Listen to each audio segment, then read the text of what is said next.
Oh, hey guys. What's going on? It's almost 7 o'clock, which means it's almost time for Wednesday's edition of Who's This? And my name is Ashley Sanders. I am the captain that is guiding you through the rough seas of life, trying to make your sailing a little bit more smooth. Now, if you're listening here, welcome. Now, if you're listening Saturday, welcome. Elisha, yes, I am absolutely ready. I'm always ready. I'm pretty excited.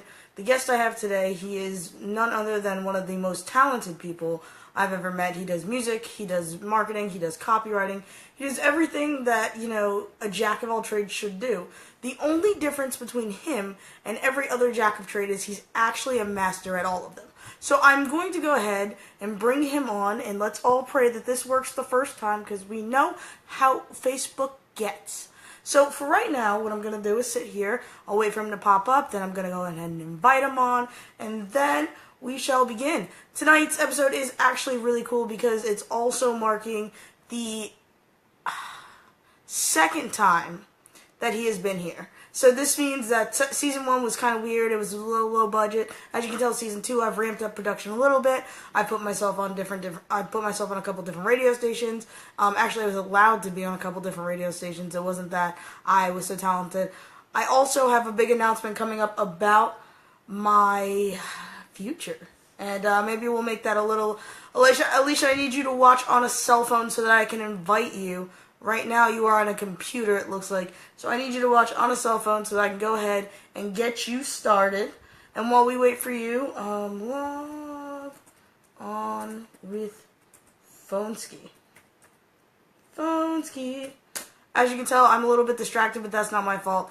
Blame Facebook for not allowing me to zoom out of this and be able to use my computer. Actually, I should be able to do him.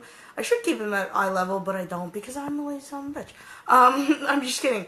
Once again, welcome. While we wait for our guest, there are a couple announcements that I am going to make since I have the time. And one of them is pretty exciting.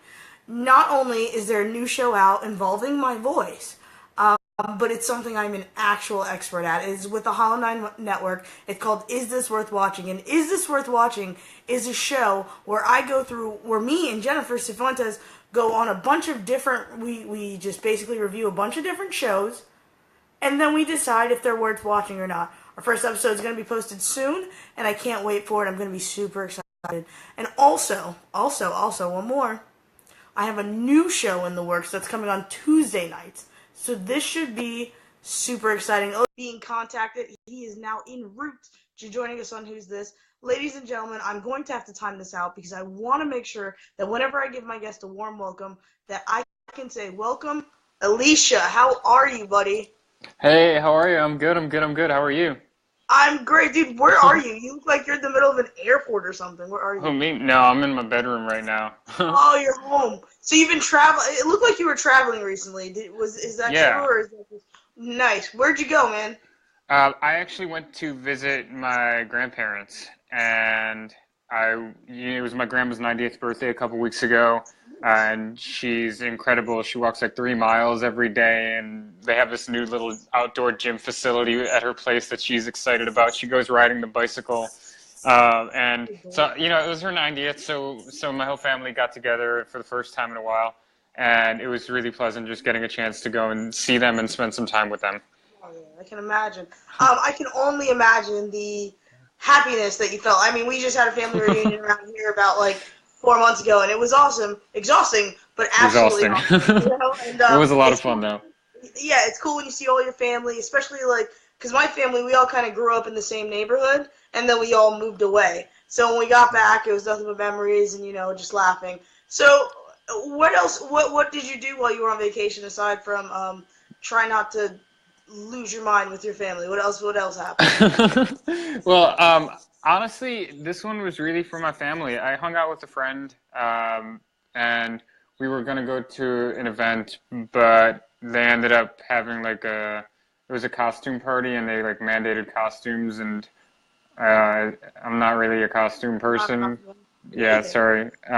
And so I didn't like the fact that it was like mandated. It seemed to be a bit like I was like, I'm not really comfortable with the costume. Like, I'm just here to hang out with my friend, and they didn't seem to too stoked on my comfort level. So I ended up just hanging out with a friend. We talked a lot about the festival community and ways that the festival community can really level up and really include a lot more education and skill development in the workshop side, because there are a lot of festivals that have workshops, but some of them are a little bit under par as to the value that those workshops bring.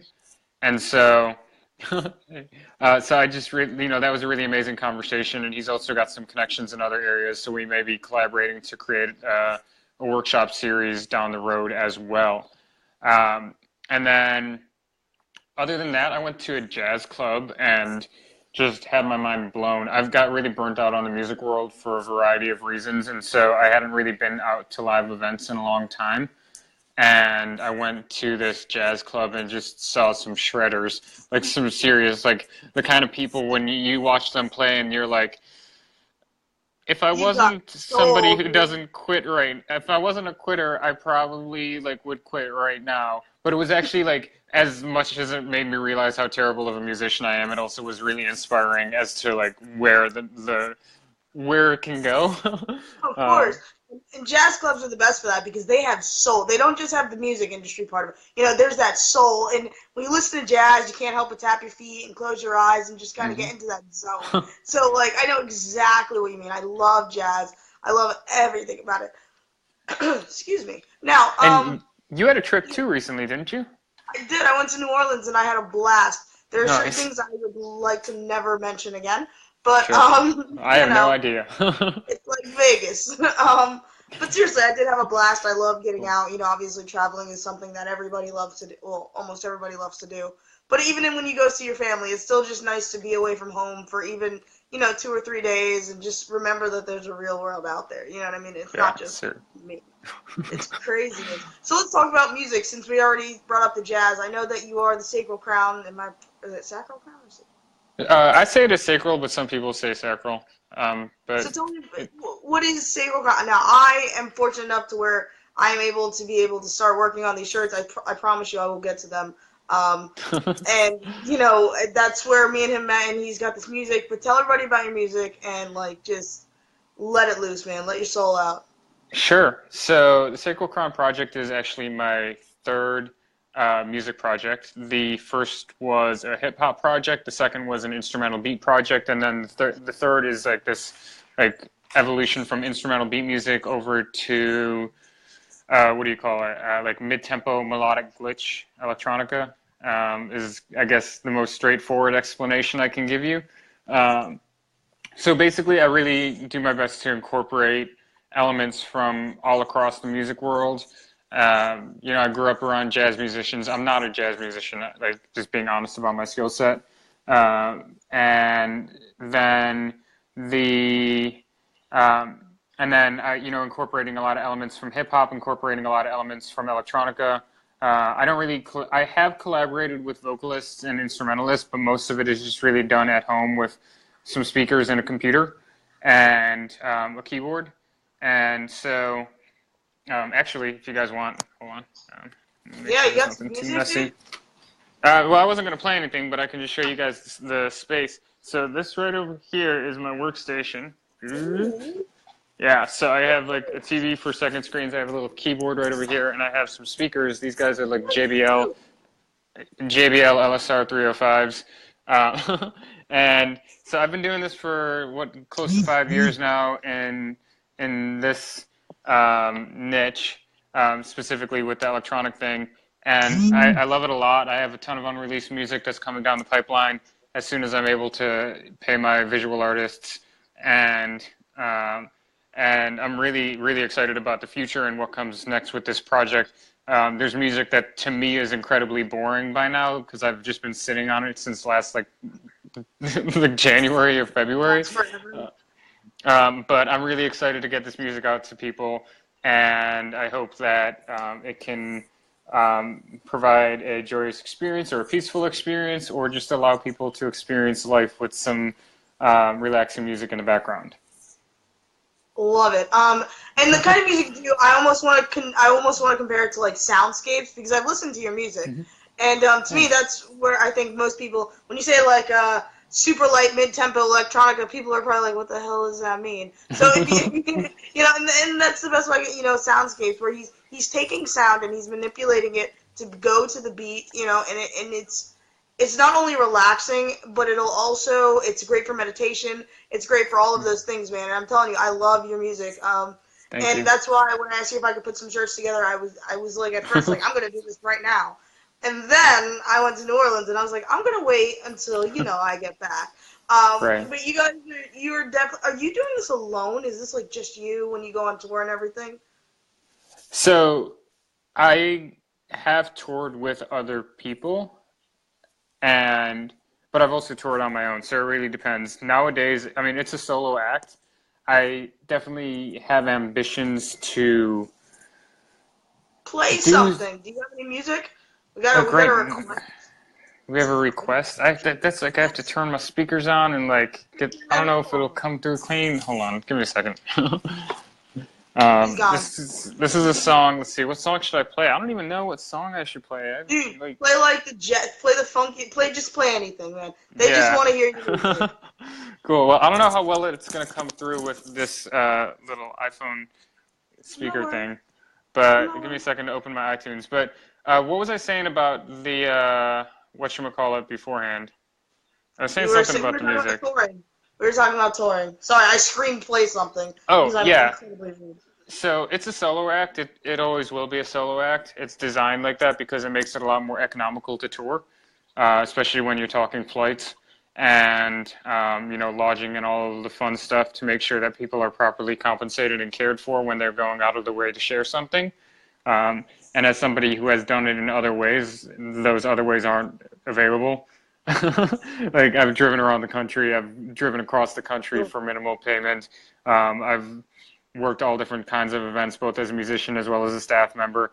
And so nowadays, I'm very happy um, to have to tour in the way that is most appropriate for this project.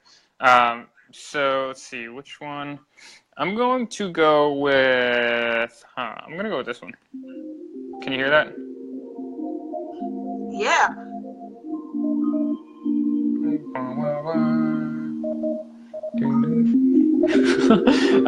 But yeah, I'm really. This one's called Seasons Drift. So it features. I don't know. Do you know what a hang drum is? No, that sounds made up.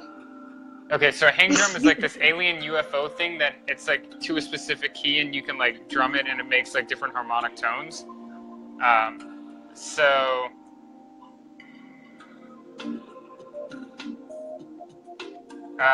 Anyways, my buddy Benny, I was hanging out with him one day, and he had a hang drum, and so I recorded each individual note and then chopped it up and wrote a melody out of those later on. So this song is featuring him using that method.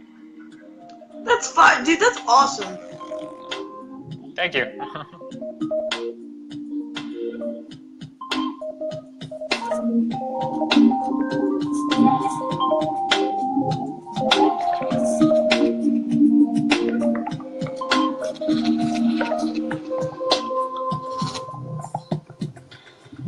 All right, cool.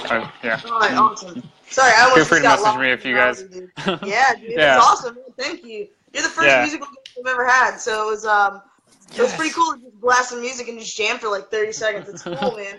I love it Yeah, so and much. if you or any of the viewers are interested in hearing a non-downloadable version of that, I'd be happy to share it. It'll be on SoundCloud. It'll be like a SoundCloud private link, but feel free to message Ooh. me if you are interested in hearing that or other music. I need to re-record it, but I do have an hour-long mix on SoundCloud right now. That's private, and then there's like a 30-minute long mix. And yeah, I only play my own music.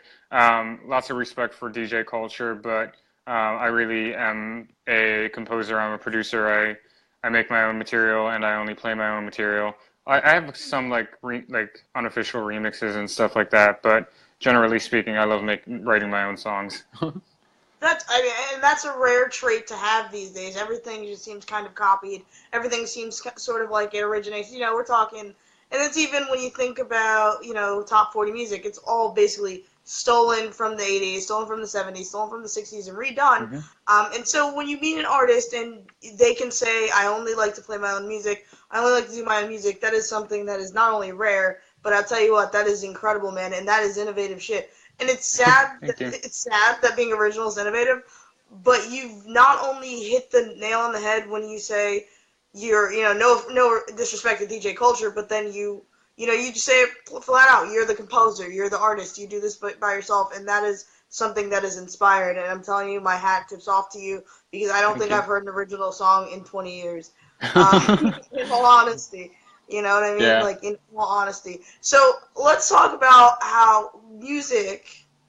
I feel like music can help you because I know you're a digital marketer by trade. So has your music ever made its way into the digital marketing realm at all? So I'm not actively marketing my project right now, my music project. It is very stable. I'm continually composing, although nowadays I'm a bit more focused on my music project. However, I did learn a lot of what I know from the music world. So when I was around 2021, I started coordinating events locally, and that I ended up both, well, I ended up coordinating local, regional, and national events, both individual events as well as series. The largest being a 26 city series, tour is the right way to call it. It was a 26 city tour that I built from scratch. The entire thing cost $350 to build. And at the end of it, I was like maybe like negative $300-400, which I think is pretty badass. But considering that like we didn't buy any advertising at all, and the entire thing was through um, um, social media street teams, and so I mean there wasn't a great financial success at all. But the fact of the matter is the design of the system worked, and that means that it was a massive success. If that makes sense. That makes total sense. Yeah, and so the so that was like really, and then I also like I had worked a ton of festivals, and I generally focused more on site operations rather than marketing. When I was working with festivals, I was more interested in like how things work than telling people about the thing, and just getting a bit more hands-on with the operation side of it. But I definitely, from my combination of event coordination, when I was really young, like 19 or 20, I was on some street teams in the music world for some random, maybe even up until like 21 or 22 for this, that, or the other event. And so that's really where my marketing background comes from. And then about 7.5 months ago, maybe 8 months ago now, I started my company, a Digital Suite, and immediately went into a very, very deep dive of learning and am on the other end of it with a much, much wider skill set and the ability to help people in, I've always wanted to help people, but now I actually have the skill set where if somebody's looking to go to the online space, I can comfortably say if it's something that I'm interested in putting my focus into, if it's something that I'm confident in, I can say that I can get them results based upon a reasonable objective or goal. That's actually the name of the game when it comes to digital marketing is getting results. It doesn't matter how long, the words are, you got to get results. So where do you find when it comes to digital marketing in respect to actually getting clients? I think that's the hardest part for anybody. Where do you find people screw up the most when it comes to them getting clients and keeping clients? Well, I think that those are two different things. The first is getting clients is really a process of consistency as well as making yourself available. There are different ways to make yourself available. You can cold call, you can email, you can, let people know on your Facebook, you can send messages, you can show up in Facebook groups, you can build automated systems and take it to the ad space, but you have to be open for business and you have to be there. You have to show up. A lot of people eventually get burnt out and they don't show up anymore and they stop updating their stuff and their business fails and they're like, why is my business failing? Well, because there's nobody driving nobody's driving the car anymore. Like, of course it's flying off the cliff, it's just gone. But So that's with clients, with getting clients, and just really building relationships. It's all about relationships. It's all about, and like making sure, like if you've done something awesome, like put it on record. Tell people, if you got a really good lead cost, put up a screenshot. I mean, don't show the client information, but like be like, hey, look, I got this awesome result. If you're able to case study something, break it down. Take a couple minutes, write an outline of the case study, grab the screenshots, put it all together into a PDF, and throw that up on your website. So it's really just about, and then from there, when people take a look at you, whatever the way that they find you is, and that's a whole different conversation. But So, yeah. when they when they take a look at you, you come off as legitimate. And so it's really a matter of. I was just talking with my buddy Joe about this. It's really a matter of pre-framing people so that by the time they come your way, all of the boxes are checked. Does that make sense? Like they're like, Absolutely. does this guy doing what he does? Oh, well, in his bio, that's what. Oh, and I look at his feed and I watch this live stream and he really knows what he's talking about. And I just keep seeing him in these groups saying smart stuff, and like his website checks out and it's great. And like I came in off the ad and it was really valuable information that I got at the free level. So obviously he knows what he's doing. So it's really a matter of that. But the best way to answer the first part about finding clients, the best way is through referrals and word of mouth. If you can either incentivize referrals, I have a 15% referral fee for the first 2 months. If you send me a referral, I'm going to give you 15% of what that was for the first 2 months. Nice. And so, Everybody's watching. Tell them Ashley yeah, I mean, sent you. yeah. So, building out a referral system that benefits and supports the people who have benefited and supported you, as well as building relationships and really focusing on the know, like, and trust elements. And then just making sure that your skill and results are where they need to be so that when you actually get the contracts, you're fulfilling what you say you're going to do. And so that's on the getting client side. Keeping clients, I mean, it depends. Like, what's your offer? What is it that you're doing for them? Is it a one-time thing? Then keeping them will mean following up. If you're on a monthly retainer, it will mean making sure that you fulfill the value that you're supposed to be fulfilling every month. If you're on a 3-month contract with a negotiation after the 3 months, you're going to want to make sure that you've provided that value in that time period.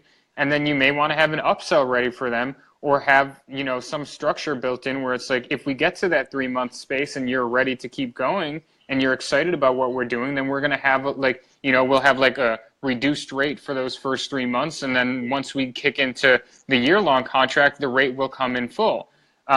Stuff like that. And so in terms of keeping clients, it's just a matter of be nice, be kind, do what you say you're going to do, and just be really straight up and straightforward with people, and be willing, I don't know, like, just like, if you value the client, be willing to be adaptable, and if they don't value you, then be willing to walk. Be willing to walk. That's a hard one. I mean, it's probably one of the hardest Yeah. things to be. It's tough. You gotta stand your ground, though. I agree wholeheartedly. When you mentioned contracts, it just kind of made my mind wander into like the first client I ever had in my entire life, and how we had like a 4-month contract, and it was just a shit show. And what happened was, see, with me, I don't do anything less than 3 months or 4 months, because 1 month is like, all right, no, you're not, you know what I mean? Like, it's just Yeah. not happening. But for me, I can remember the 4-month contract and thinking, what the fuck did I get myself into for the next 4 months? Because I did not have someone I liked. It was not somebody who understood me. We didn't speak the same language, Hmm. and it was like it was a big lesson in boundaries. You know what I mean? Yeah. Boundaries and understanding who you are. I think. What would you say your target client would be? What, like, if you could describe your client to the T? What is their niche? What do they do? Who are they? So there are a few, but I'm just going to focus on one because I believe it's a bit premature for me to start talking about the other one publicly. But ooh. Anyways, so the primary one that I'm really excited about supporting is agency owners, actually. So Uh, I have myself as well as another team member in place. I am a copywriter as well as a digital advertiser, primarily in the Facebook space. And the team member that I work with is a content creator, specifically focusing. She's a technical writer. She went to college for it. She's great at it. And so basically, what we're doing is we're taking this offer of copywriting and advertising management, including content marketing, content creation, to these agency owners and saying, hey, look, you need articles, you need copy, you need ads. You're ooh, always going to need it. So ooh. all you got to do is hire us, and then we help you with that so that you can go on and onboard even more clients. And you hit our rate, we'll do all the work that you send our way within reason. You Like if they're being obnoxious, I'm going to communicate to them. But and it's a really reasonable rate actually. It's $5K per month for 2 team members, and they don't have to pay any benefits. They don't have to worry about any paperwork other than sending over the funds into direct deposit into a bank account, and then from there filing a 1099 at the end of the year. If it goes for a full year, it's 60K. It's one piece of paper, and they get 2 employees, and they don't have to worry about any of it, and they get their work fulfilled, which means there's less work for them to do in-house, and they still have the branding of all the work getting done, which means they have more capacity to bring on more clients, and then I could potentially even expand my team if they're giving me too much work, although that would mean we would renegotiate the rate. But this is really an extremely valuable package to the right person if they're willing to see it. And to be honest, it's incredibly undervalued.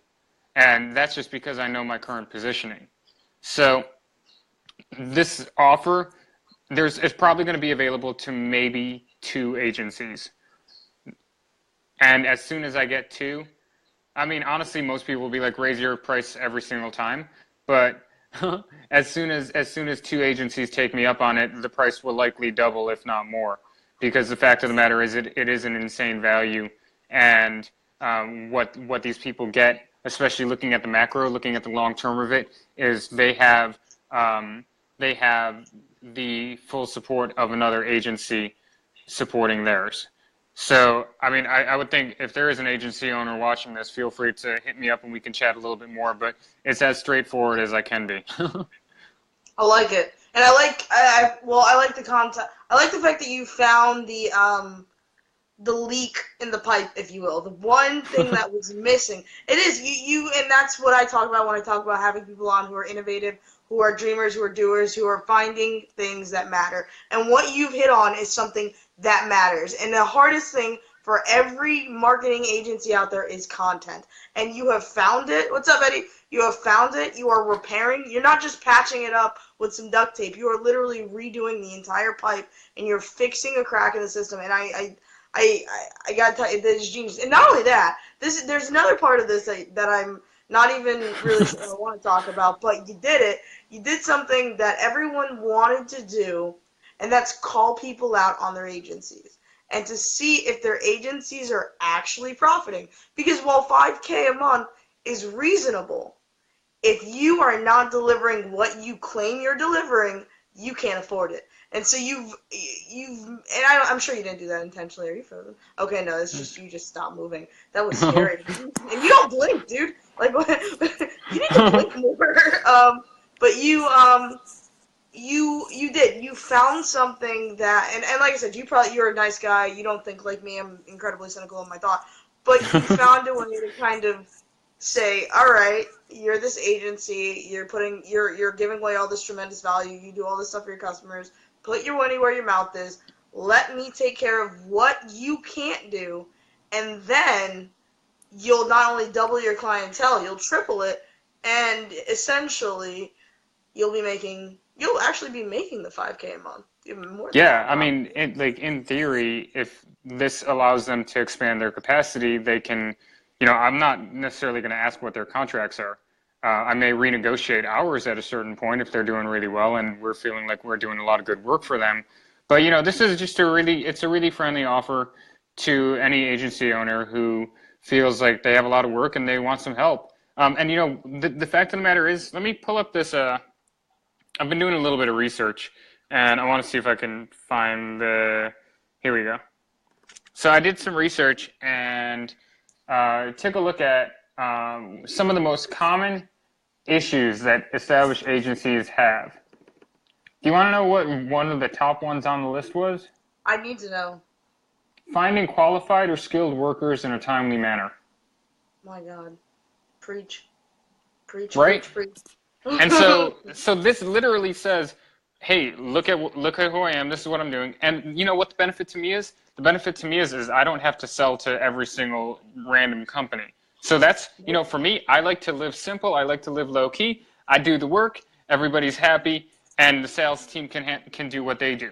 And so I'm really excited about this offer. It's just a matter of finding the right agencies to collaborate with, so that we can really drive their company forward, because it's really designed to be friendly. It's designed to support them. Look at which agencies. Hard to find qualified, skilled work in a timely manner. Rapidly changing online climate makes it challenging to keep up at agency scale. Inexperienced or understaffed. Difficulty interpreting data. Breakdowns in communication.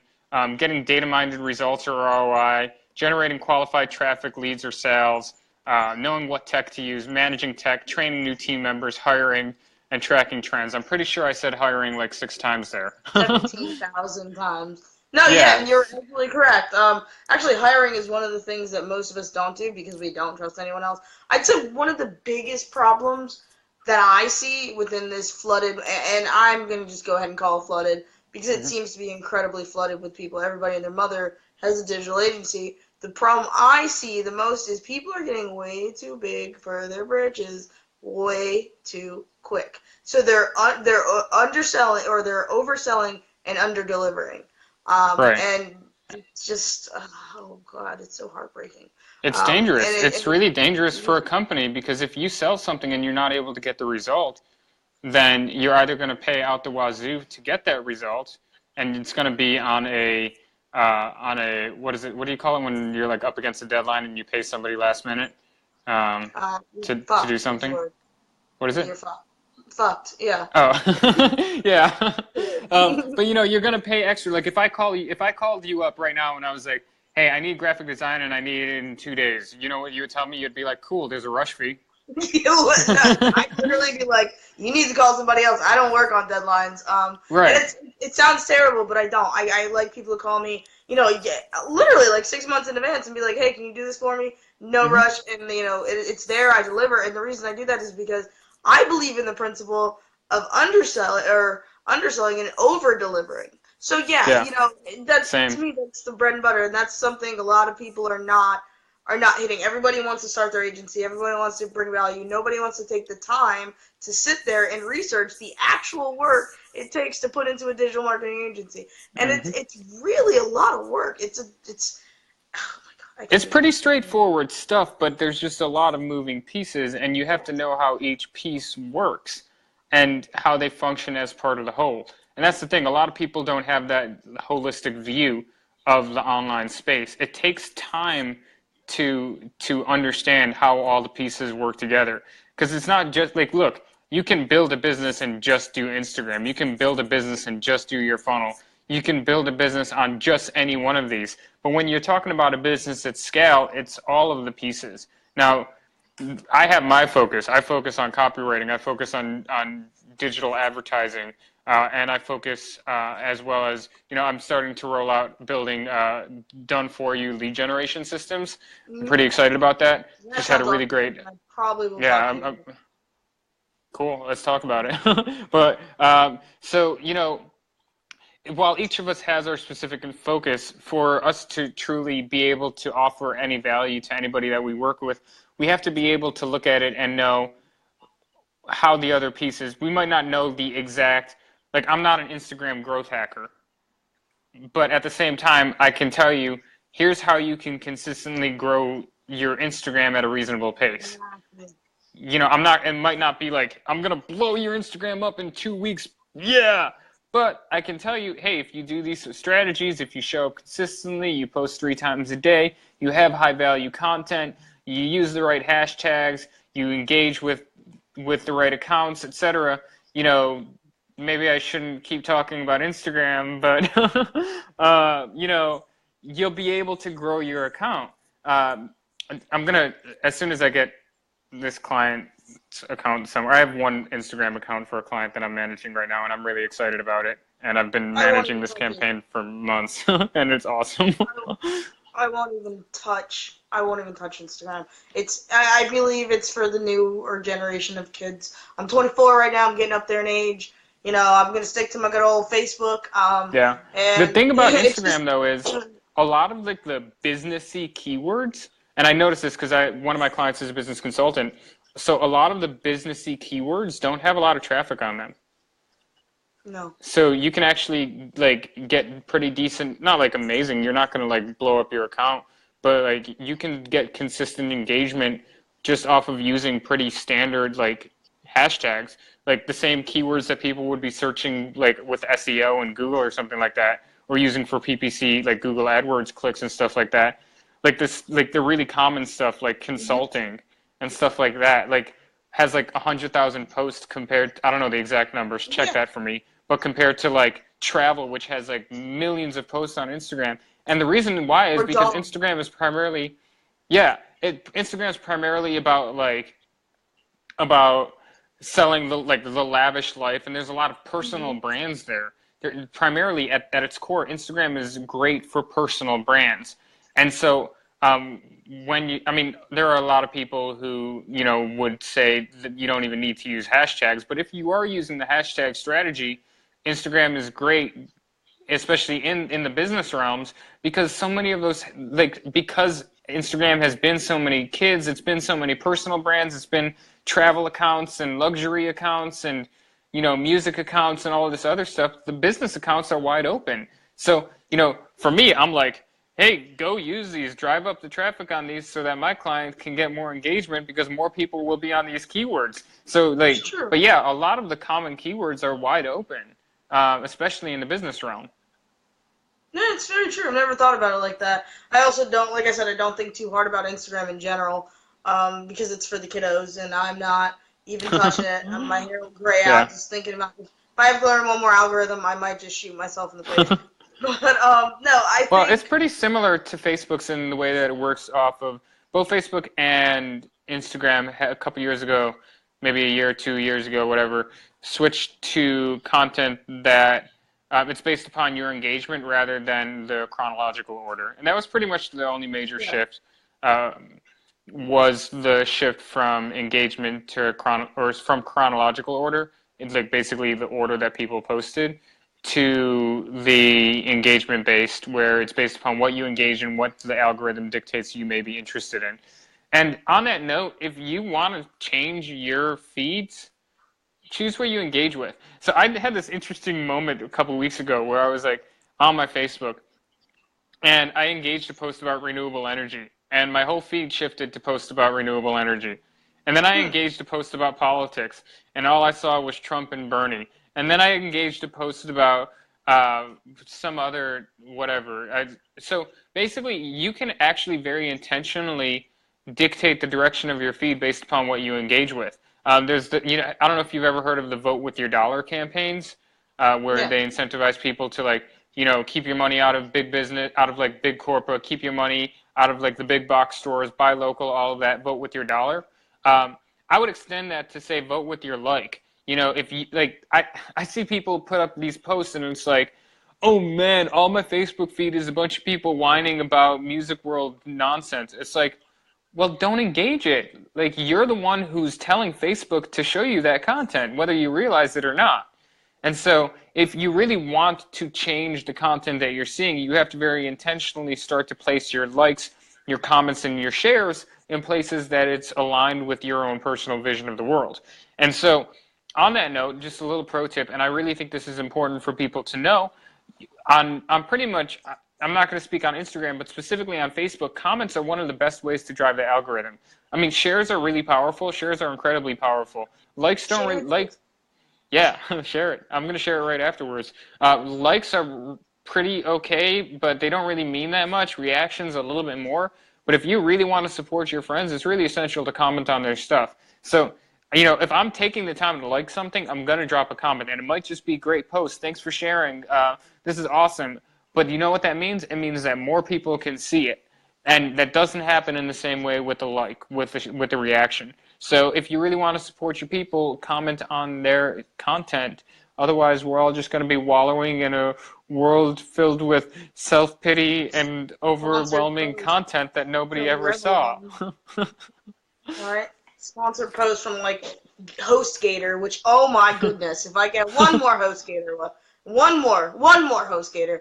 And it's true, you can control everything that you do, and I'm glad you touched on that because it's something people don't seem to understand. And I think one of the things a lot of people who own agencies have forgotten to do is learn exactly how Facebook works or how Instagram works.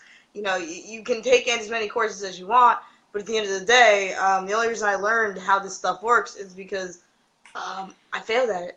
And not only did I fail at it, I had to take that mistake and say, okay, let's not apply that to the next campaign I run. Let's not, you know what I mean? Like, let's avoid it.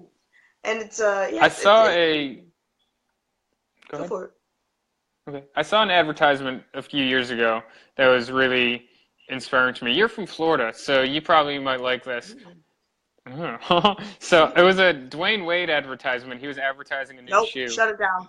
Okay. Throw it out. Okay, no. It was when he was with the Miami Heat, and can I? Is this okay? Yeah.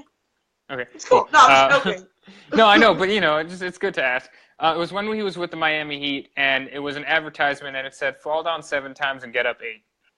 And that's really the way that if you're in any part of anything, that's really like a fundamental way to look at it. Like, it's much better to fall down 7 times and get up the 8th time, not because yes, the failures are going to teach you a lot, but you learn how to do things better. You learn how to be better, to be your best version of yourself. So there's the concept of failing forward. So like, sure, you may fail, but you immediately analyze it and take a look at it. And who was it?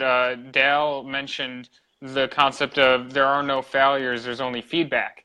That's a really powerful concept as well. If you start to look at your failures or what you perceive to be your failures, because nobody else is really thinking about it. Sorry. But if you start to look at it as an opportunity for you to critique, learn, and grow, rather than, I've been the person to wallow in self-pity and to sit there and to be depressed and to not take action. And I've also been the person who deeply analyzes and critiques what I've done and how I could do it better. And I much prefer the second version of myself, and it's made me into a much better person. Your voice just got real deep and robot-y there. It was awesome. But I think you're right.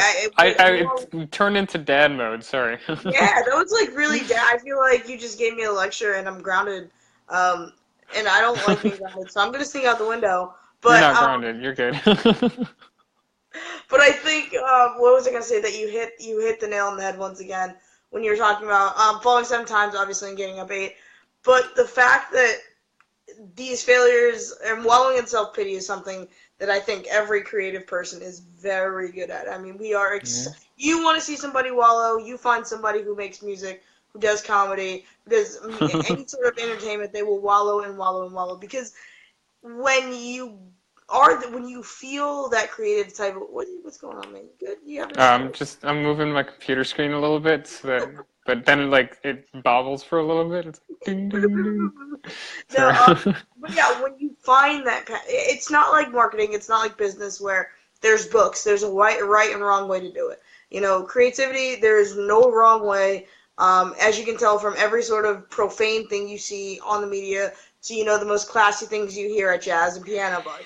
So when we do something that we feel is our best, and then it doesn't seem to gain the traction, it might actually kill one of us one of these days. And it sounds dramatic, but I'm telling you, loathing is very easy. I had this happen the other day where I put up a few days ago, I put up what I thought was great content. I thought this is really valuable. This is like really high value stuff.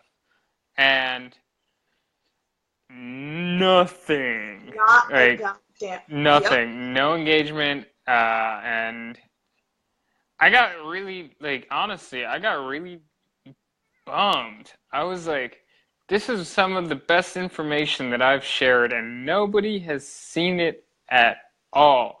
Must Am be the I doing algorithm. something wrong? Yeah, I mean, yeah. Am I doing some? I mean, yeah, because I never got the engagement show, so it never showed to anybody. So yeah, I mean, it definitely was the algorithm, and so I was sitting there like, oh man, this really sucks.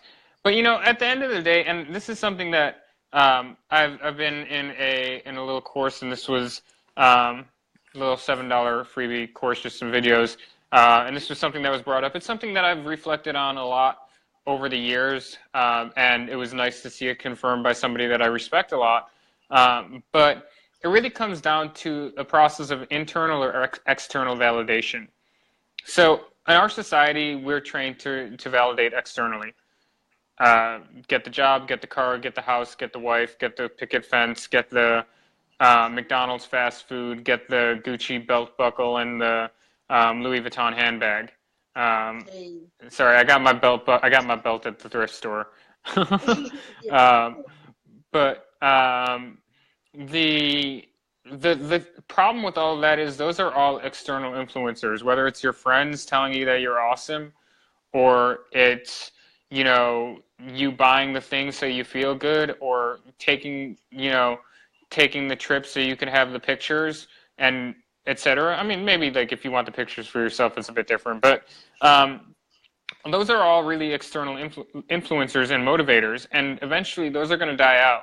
And at the end of the day, we as individuals are best served by finding our internal motivators, by finding an internal guidance system where we can check in within ourselves and find ways to validate ourselves. So there, the classic example, and I hope that this isn't controversial, although I know somebody may be willing to misinterpret what I'm saying. But the classic example is the attractive 20-year-old girl who doesn't really have many marketable skills, and really just kind of lives off of the attention of her group of peers.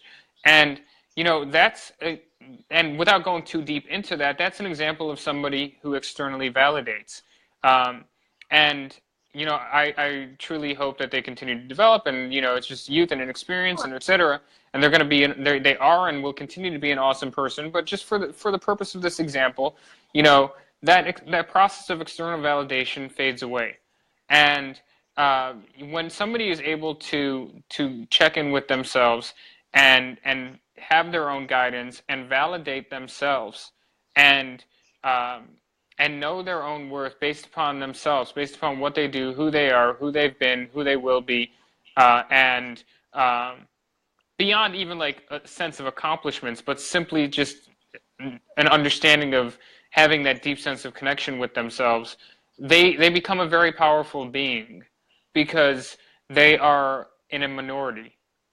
Because many people, uh, whether it's the person watching this who has a 9 to 5 and they don't want to leave it because they're concerned about what their family might think, or whether it's the person with the project that they've never let leave their hard drive because they're concerned about what their friends might think, or the person watching this who wants to start a side hustle or a full-time business and is stopping themselves because they don't think it'll work, or they're worried about what their friends might say, or they think the market will make fun of them for their idea.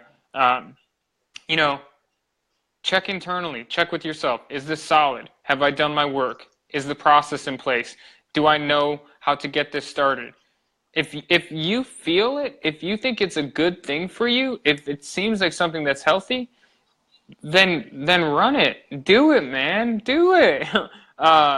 And so I really hope that anybody who's watching this now, or on the replay, or whenever, or if it goes eventually to YouTube, or wherever these things go, I really hope that the this can give that person a little bit of a nudge to get outside of that external validation realm and to start to ask yourself and to follow your guidance based upon your experience and your background and develop from there. Now, what that means is an incredible responsibility of learning, because if you're going to guide yourself, you got to know how to drive a boat. If you don't know how to drive a boat, you may not be able to drive the boat. So if you want to guide yourself, you have to figure out some sort of guidance system. And that's where people like mentors, as well as other leaders within your niche or within your area of focus, can be incredibly helpful, because they can assist you with developing a guidance system. And they don't have to be paid mentors. You don't have to spend thousands of dollars to get a mentor. It could just be your friend who owns a business and has already been through it. It could just be, I had a great conversation on the plane ride back with this gentleman, and hyper intelligent, a little bit older than me, and we talked for quite a bit of the plane ride, and you know what? I may never talk to this guy again. Does he qualify as a mentor? 100%. He was further along. He was willing to share knowledge. It doesn't need to be a fancy thing. It doesn't need to be a whole deep mentor relationship. Teachers are everywhere if you are willing to learn, if you are willing to listen. And so I really deeply encourage each of you, whoever's watching, to go out and find somebody that you look up to and that you inspire, that inspires you, and to reach out to them and say, "Hey, man, this is what I'm doing. I really am." Not me. Don't reach out to me. Okay, don't reach out to Ashley. But be like, "This is what I'm doing. I was wondering if you could potentially hop on a call and just chat for about it." And you know what? They may say no, and so you find somebody else, and and it doesn't even need to be as like linear as, "Oh, I'm gonna call up this person right now." It could be something like, "Hey, like, I'm just chatting with this person and they're smart and like I really value their perspective," and then they drop a knowledge bomb on you. So just be open to learning, basically. Simple That stuff. was a ramble. That was he got a little rambly, but I liked what you're saying, so I'll let you keep going. And one reason I say don't hit me up for mentorship is because I am not the one. I will not drop a bunch of wisdom on you. I will be incredibly practical. And if you say, "I need help doing something," and I say, "Well, why aren't you doing it?" "Well, I don't know how to start." Well, here's the easiest way to start something. You start. I agree. Start something to start. And there's no magic trick. There's no secret. Nobody has cracked the code yet on how to do things 100% correctly, because there are plenty of basketball players out there that are better than LeBron James that will never make it to the level he's at. So it's just a matter of starting. It's a matter of continuing, and it's a matter of not being scared, because fear holds everyone back from everything. We had that whole conversation with Amy on Monday, which catch the replay on that because it's pretty funny. And I think you guys really, really could benefit from a lot. You guys really are benefiting from a lot of this information, and I think a lot of the reasons I try and mix up the shows when it comes to like funny content that's also funny to like some very serious stuff, and like Elisha's really good at getting real down, nitty gritty, and serious with it. And I think the reason I do that is... I'm way too serious, though. Very serious. The guy doesn't even blink. I'm serious. Like, if you replay this for the whole hour, I think he's blinked like twice. And it's just... Only when you point it out. I just do it on purpose. He just stares. And then one time I thought we were frozen because he just wasn't moving. And it's great to have that variety. And like I said, there's two different... Everybody learns differently. And I think if I bring that variety to you guys are still gonna, number one, you're gonna learn something. I'm shoving knowledge down your throats. So that. And not only am I doing that, but then I have a balance, and I love balance. Balance is like the key to life, and it's like I have this whole ramble thing on balance. If you ever want to hear it, let me know. I'll give you the whole balance speech. It's pretty cool. Please do, yeah. Yeah, well, yeah, one day I'll give you the whole entire speech, man. It is just balance is one of the most important things in the entire world. Obviously, it's the only thing that actually exists in the world that cannot be argued. Balance is something that you can never escape, whether it's, even if it's a physical thing. So you could say my business is intact, but 9 times out of 10 when your business is intact, your life is in shambles. And it's that balance. And the actual idea is not, it's true, man. Think about it. Think about every, super rich person you can think of. 9 times out of 10, they've been divorced at least twice. And 9 times out of 10, their kids don't talk to them, or they're estranged from certain family members. The goal is not to get balance in the way where you're making a lot of money and your family talks to you. That's not Do going you to like happen. The this goal is balance of my face? yeah, look at this. That's symmetrical. See, that's what we're looking for. So you want to Yeah. make enough money on this side to where your family's taken care of, but you want to balance it out by spending enough time with them so they don't Hmm. desert you. It's a Hmm. balance game, people. Life is a balance game. It's not a numbers game. It's a balance game. And I know this because I've tried this balance thing out, and I've fallen on one side or the other. And when I finally got to the center, it was like my life was freaking perfect. And then obviously, Oh yeah. like, yeah, man, like, and then obviously life throws a curveball at you and it hits you right in the shin and you fall and you break your leg. So you're down and out for a couple months, but then you recover and you recover and you recover. And that's basically what life is. It's just a giant game of finding the balance and recovering from the curveballs. You know, but Yeah. what do I know? Don't take my word for it. No, seriously, dude. No, you're right though. It's a matter like adaptability is really important. I think it's a really important trait that doesn't get people talk about authenticity. What are the other buzzwords? Value. Oh, God. Uh, we can just Knowledge, like I mean, hustle. People hustle. don't Oh, talk about adaptability, like, and it is like one of the most core elements of entrepreneurship because things are never. I mean, there are no absolute statements, but except for that one, but maybe not even that one. But I have let's absolute. talk about philosophy. But but realistically speaking, like you're always going to have to adapt. You're always going to have to adjust a little bit. You're always going to have to figure out how does this work, how does this not work, especially when you're building, when you're learning. Like I pivoted my whole business 2 months ago. I was offering brand management, and then I realized that I wasn't particularly happy doing that. So I was just like, and Yep. I focused in, and I said, "What am I best at? And so I adapted, and I've had really great time since then. Like my business has been really much more sustainable and more balanced and distributed since I shifted. And so it's really a matter of asking like, how can I be like and recognizing that you're going to have to adapt. You're going to have to kind of read what's working, what's not working, and from there, you know, if you don't adapt, like you're just going to be another person, I guess. I don't know. I'm kind of multitasking right now. No, Sorry. it's all good. It's all good. No, you're right. Like if you don't adapt, usually you're just gonna get left behind, and that's what happens to everybody. Is you either want the continuation of life and you're happy where you are, or you don't want to adapt, and then you become miserable. And that's Yeah. that's a thing that happens with everyone. You gotta adapt. I mean, we have to adapt to the ever-changing Facebook algorithm. You have to It's adapt to not the changing that much. And honestly, if people who post about the algorithm changing, maybe changes in the ad environment, but somebody posting about all the changes in sorry, I cut you off. But anyways. No. It's. I'm glad you did. I was just using that like as an example for people. No, I'm really glad you did cut me off because it's true. It doesn't change that much. The only thing that The changes, news feed thing is interesting though. the only thing they want is for people who have business pages to pay for their ads, which is kind of Yeah. what they always wanted. Now they're just forcing your hand. It's not that they're killing small business. It's just that Facebook, whether we live on it or not, it's still a business.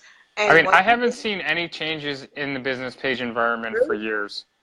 I really, mean, yeah, I mean the back end has been spruced up a lot, but in terms of like the engagement, like I mean, granted, I've never really been at like a large scale with the page, but they've been clamping engagement on business pages for years. Like, I think, like I said, now I think they're just literally forcing your hand. I mean, before it was a little different. Well, you still got the notifications, like, oh, if you boost this, now you get the same notification 15 times. They are literally forcing your hand at this point, and it's not even a bad thing for me. Like yeah, it's just not because it's a business. And like I said, as much as we all live on Facebook and we all love it, at the end of the day, Mark Zuckerberg isn't really here to connect a billion people. He's here to make $4 billion off of that 1 billion people. Just be but I also diligent. think I think he does want to connect to people. Did you see his like keynote about groups a couple months ago? Yeah, I did. I You're did, like, but yeah, I'm not buying it. yeah, I I'm hear not buying it. I never buy it with Mark Zuckerberg. Me and him have our own personal issues, especially when it comes to Facebook jail, because I feel like they need to really take those community standards and just kind of shove them. Um, but that's just me. And people are also really touchy. So there's that. But I think also when it comes to Facebook, we forget, like I said, we forget that Facebook is not like a real place. You know what I Yeah. mean? It's not a real place. If you want to advertise your business, you can't go out your door and like go to this place. It's called like a bar, and they still have those things. They're called business cards. And there's also these things called flyers, and there's also all these other crazy things you can do aside from be on digital marketing. Digital marketing is important, don't get me wrong, but there's also this whole entire world out there. And Yeah. if it's not working online, then it might actually work in the real world, which is a scary, scary, scary, scary place. But Yeah. be safe, guys. I It's agree. true. And, I think that there is a lot that can be done in the real world marketing realm. And for anybody who's interested, I would highly encourage them to study the music world. The music world has that real world marketing on lock, especially at larger scale. When they have promo, they have street teams, etc. There's a lot of great stuff going on there. And then also events and conferences do really good jobs at that. Um, one of the greatest things that you can do if you're looking to do organic marketing is partnerships, Mm-hmm. and find let's say I have a page that has 2,000 likes, or like a business that has like a equivalent presence of 2,000 whatevers, and then I find another business that is at the same space, and then we cross pollinate our audiences by doing something like presenting an event together, or you know doing an interview with founders, or you froze. Your hand was, it was just a good pose. You were just like um, but Yeah, that's awesome. yeah, so I got about 30 seconds to a minute before I got to bounce, because I do have a call right on the hour. So Perfect, because I'm gonna go right on the hour too. That's awesome, man. Thank you so much. Is there any other wisdom you'd like to impact on the world before you go? be you, start, learn, be awesome, have fun. Awesome. All right, Elisha, I'm gonna let you hop off. Thank you so much. I'm gonna cancel you out here, man. Anytime, you are always Cool. welcome. Bye, dude. See ya. Okay, so that was today. That was today's show. I am wrapping it up by myself, which is something I might start doing anyway. I am starving, and I do have to leave because there's spaghetti waiting for me. I also have something to do on the top of the hour, so I only have about 30 seconds to get spaghetti and to come back to my room. Now, I want to remind you guys that there is a new show out. I will probably be going live tomorrow, which is bad because that's an off day and I'm not supposed to do that. But I will probably do it. And what's gonna happen is I I'm gonna tell you everything else. So pay attention to me tomorrow because I will be here. I will be back and I will enjoy this. For everybody listening on Mile High Radio, I want to thank you. My name is Ashley Sanders. You can find me at Facebook.com/who's this 12. Make sure you like. If you like the video today, of course, share it. If you like the podcast on Saturday, go ahead and share that too. All right, guys, I am out of here. I'm going to go eat, sleep, and you be merry. Boop.